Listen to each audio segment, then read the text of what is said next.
आंखें बंद कीजिए और सोचिए, मुंबई सिटी का शोर, उसकी रफ्तार और अचानक मलाबार हिल की एक खामोशी जहां सांसें भी थम जाती है। यहाँ एक ऊंचा गोल स्ट्रक्चर खड़ा है जिसके आसपास के पेड़ पौधे भी एक गहरे रहस्य में डूबे हुए हैं। इसकी दीवारें बाहर की दुनिया से कुछ राज छुपाती है। यह टावर ऑफ साइलेंस, जिसको पारसी लोग कब्रिस्तान कहते हैं। ये वो जगह है जहाँ डेथ लाइफ का एंड नहीं, जिंदगी की एक नई शुरुआत होती है। मगर इस टावर के अंदर आज तक क्या हुआ है, ये बाहर की दुनिया ने सिर्फ सुना है, देखा किसी ने नहीं है। हमारी कहानी शुरू होती है पारसी कम्युनिटी के मूल विश्वास से। उनके धर्म ज़ोरास्ट्रियनिज्म में प्योरिटी को सुप्रीम माना गया है। जब बॉडी से आत्मा निकल जाती है तो बॉडी को नासू माना जाता है, मतलब अशुद्ध।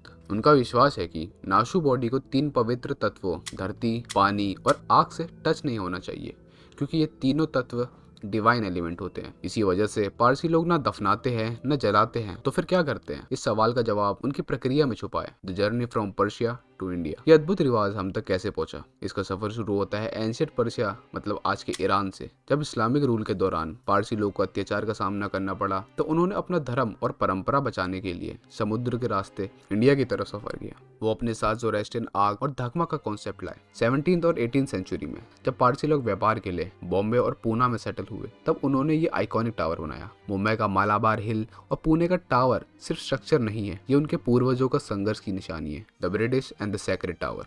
ब्रिटिश एरा में जब वेस्टर्न ट्रैवलर्स ने ये रिवाज देखा तो उनका रिएक्शन मिक्स था। कुछ लोग इसे बारबरिक और हॉरिफाइंग मानते थे, जबकि कुछ लोग इस नेचर फ्रेंडली और यूनिक कॉन्सेप्ट की गहराई को समझ पाते थे। टावर के बारे में बाहर की दुनिया को पता चला, मगर एंट्री हमेशा मना रही। क्यों?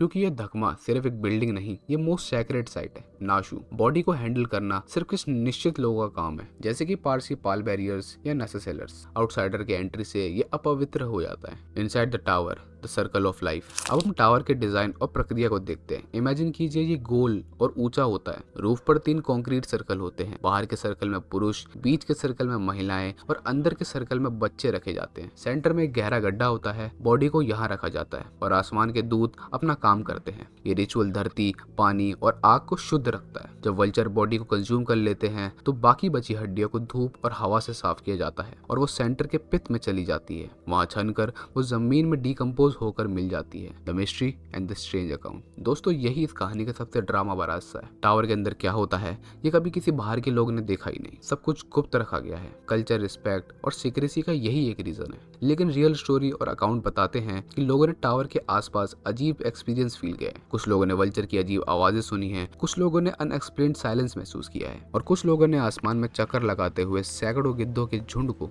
देखा है जो अब गायब हो चुके हैं। और यही इस परंपरा का सबसे बड़ा दुख है। गिद्धों की संख्या कम होने से ये हजारों साल पुराना रिवाज अब संकट में है। द टावर ऑफ साइलेंस अब टावर ऑफ वेटिंग बन चुका है। तो अगली बार जब आप मालाबार हिल की खामोशी को सुनेंगे तो याद रखना, वो सिर्फ एक शांति नहीं, वो एंशिएंट ईरान से लेकर मॉडर्न मुंबई तक का एक पवित्र सफर है जो जीवन और मौत के सबसे बड़े रहस्य को छुपाए हुए है। मिलते हैं अगली वीडियो में। तब तक के लिए इस वीडियो को लाइक कर दो, चैनल को सब्सक्राइब कर दो और मिलते हैं ऐसी ही नई वीडियो के साथ। तब तक के लिए पीस।